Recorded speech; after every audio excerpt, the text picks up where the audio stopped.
Jaya TV காலைமலர் நேயர்களுக்கு வணக்கம். நாம் பதஞ்சலியின் யோக சூத்திரத்திலே 2வது அத்தியாயத்தில் திரஷ்டா திருஷ்யம் என்ற இருவிதமான பரிணாமங்களை பற்றி பார்த்து கொண்டிருக்கிறோம்.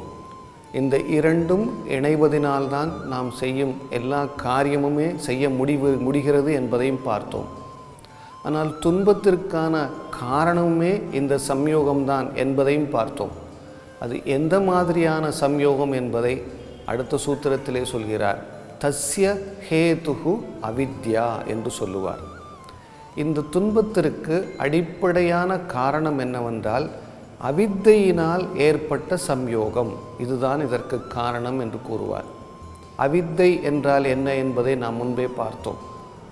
அதாவது ஒரு பொருளை அந்த சரியான அறிவு இல்லாமல் அதை பற்றிய ஒரு மாறுதலான அறிவை நமக்கு தருவதுதான் அவித்யை.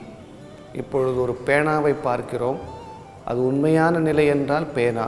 ஆனால் நாம் அதை பென்சில் வேறு ஒரு பொருளாக நினைத்து கொள்வது, அதற்கு நேர்மாறான ஒரு அறிவை தருவதுதான் அவித்தை. புருஷனை பிரகிருதியாக எண்ணச் செய்வதுதான் அவித்தை. இது அதனுடைய முக்கியமான நிலை. இந்த அவித்யை என்பது கிளேஷம் என்று நாம் முன்பே பார்த்தோம். 5 விதமான கிளேஷங்கள் நம் துன்பத்திற்கு காரணமாக இருப்பவை.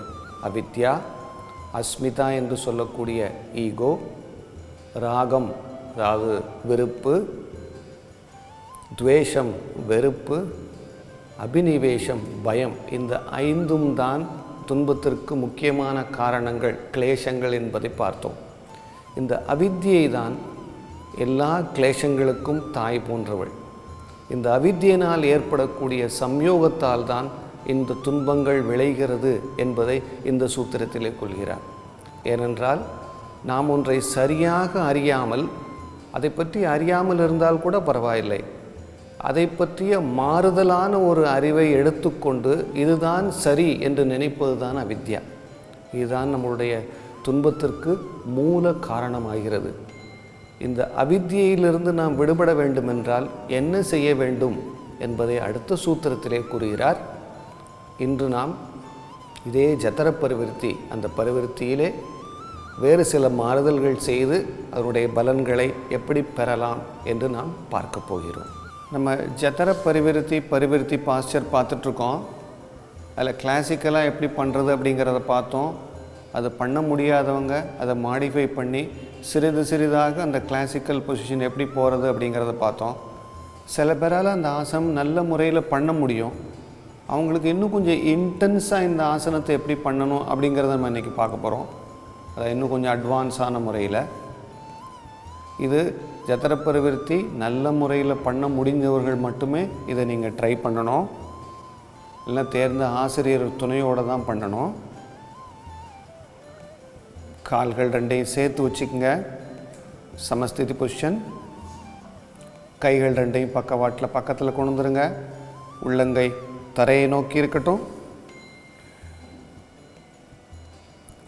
இப்போ மூச்சை உள்ளே எடுத்துக்கிட்டே 2 கைகளையுமே பக்கவாட்டில் தோள்பட்டை வரைக்கும் கொண்டு வாங்க. மூச்சை வெளியே விட்டுக்கிட்டே தலையை வலது பக்கமாக திருப்புங்க. வலது காது தரையில் இருக்கட்டும். இந்த பொசிஷனில் மூச்சு உள்ளே இழுங்க. இப்போ மூச்சை வெளியே விட்டுக்கிட்டே வலது காலை நேராக செங்குத்தாக கொண்டு வாங்க. வெர்டிக்கல் பொசிஷனுக்கு வலது காலை. இந்த பொசிஷனில் மூச்சு உள்ளே இழுங்க.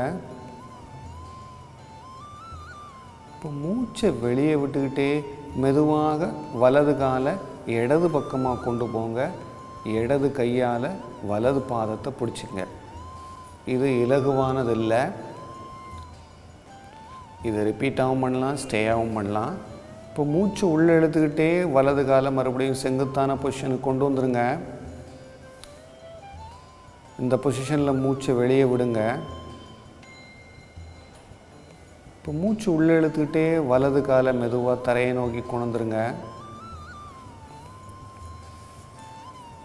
இப்போ மூச்சை உள்ளே இழுத்துக்கிட்டே தலையை சரி பண்ணிக்கங்க, நேர்படுத்திக்கங்க.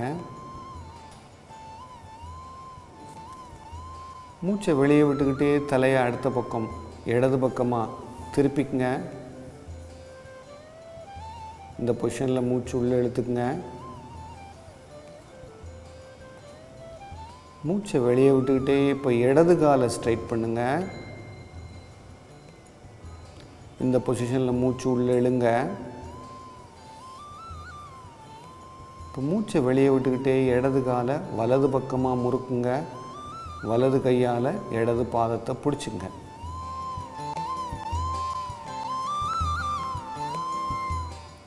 நல்ல முறையில் ஒரு அமுக்கம், வயிற்றுப்பகுதி ஒரு முறுக்கம் இதிலே தெரியும். இப்போ மூச்சு உள்ளே எடுத்துக்கிட்டே இடது காலை ஸ்ட்ரைட் பண்ணிக்கங்க. இந்த பொசிஷனில் கொஞ்சம் மூச்சை வெளியே விடுங்க. இப்போ மூச்சு உள்ளே எடுத்துக்கிட்டே இடது காலை கீழே கொண்டு வந்துருங்க. இந்த பொசிஷனில் மூச்சை வெளியே விடுங்க. மூச்சு உள்ளே இழுத்துக்கிட்டே தலையை நேர்படுத்திக்கங்க. மூச்சை வெளியே விட்டுக்கிட்டே 2 கைகளையும் பக்கவாட்டில் கீழே கொண்டு வந்துடுங்க. இதே ஆசனம் சில பேரால் காலை ஸ்ட்ரைட் பண்ணி திருப்ப முடியாது. அவங்க கொஞ்சம் காலை மடக்கி கூட ட்ரை பண்ணலாம். இந்த அட்வான்ஸ் ஆசனத்திலேயே படிப்படியாக முன்னேறணும்னா காலை மடக்கி கூட அவங்க இதை ட்ரை பண்ணலாம். அது எப்படிங்கிறத பார்க்க போகிறோம். சமஸ்திதி பொசிஷனில் படுத்துக்கணும். கால்கள் சேர்ந்து இருக்கணும். 2 கைகளும் உடல் பக்கத்தில் இருக்கணும். இப்போ மூச்சு உள்ளே எடுத்துக்கிட்டே 2 கைகளையும் பக்கவாட்டில் தோள்பட்டை வரைக்கும் கொண்டு போங்க. மூச்சை வெளியே விட்டுக்கிட்டே தலையை வலது பக்கமாக திருப்புங்க. வலது காது தரையில் இருக்கட்டும். இந்த பொசிஷனில் மூச்சு உள்ளே இழுத்துக்குங்க. இப்போ மூச்சு வெளியே விட்டுக்கிட்டே வலது காலை மேலே தூக்குங்க. கால் மடக்கி இருக்கலாம். காலை பெண்ட் பண்ணி வச்சுக்கோங்க. நான் சில பேரால் நேராக பண்ண முடியாது. அவங்களுக்கு ஹாம்ஸ்ட்ரிங்லேயோ இல்லை தொடையிலையோ ஸ்டிஃப்னஸ் இருக்கும். அவங்க காலை மடக்கி கூட பண்ணலாம். இந்த பொசிஷனில் மூச்சு உள்ளே இழுங்க. இப்போ மூச்சை வெளியே விட்டுக்கிட்டே இடது பக்கமாக வலது காலை கொண்டு போங்க. பிடிக்கணும்னு அவசியம் இல்லை. தரை மேலே வச்சாலே போதும். இப்போ மூச்சு உள்ளே இழுத்துக்கிட்டே காலை மேலே நேரடியாக கொண்டு வாங்க. செங்குத்தான பொசிஷனுக்கு வலது காலை மடக்கிற நிலையிலேயே. இந்த பொசிஷனில் மூச்சை வெளியே விடுங்க. மூச்சு உள்ளே இழுத்துக்கிட்டே வலது காலை தரையை நோக்கி கொண்டு வந்துருங்க. இந்த பொசிஷனில் மூச்சை வெளியே விடுங்க. மூச்சு உள்ளே எடுத்துக்கிட்டே தலையை நேர்படுத்திக்கங்க. இப்போ மூச்சை வெளியே விட்டுக்கிட்டே தலையை இடது பக்கமாக திருப்புங்க. இடது காது தரை மேலே இருக்கட்டும். இப்போ நம்ம மூச்சை வெளியே விட்டுக்கிட்டே இடது காலை மடக்கி மேலே தூக்குங்க. செங்குத்தா. ஸ்ட்ரைட்டாக பண்ண முடியாதவங்க காலை மடக்கி பண்ணலாம். இந்த பொசிஷனில் மூச்சு உள்ளே இழுத்துக்குங்க. மூச்சை வெளியே விட்டுக்கிட்டே வலது பக்கமாக இடது காலை கொண்டு வாங்க. கைகளால் பிடிக்கணும்னு இல்லை. எவ்வளோ முடியுமோ அவ்வளோ தூரம் தரையில் வச்சாலே போதும். இது ஒரு ஸ்டேவாகவும் பண்ணலாம். ரிப்பீட் பாஸ்டராகவும் பண்ணலாம்.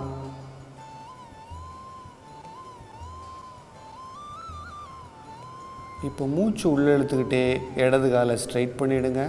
சென்டரில் கால் மடங்கின நிலையிலே இருக்கட்டும். இந்த பொசிஷனில் மூச்சை வெளியே விடுங்க. மூச்சை உள்ளே இழுத்துக்கிட்டே இடது காலை தரையை நோக்கி கீழே கொண்டு வந்துருங்க.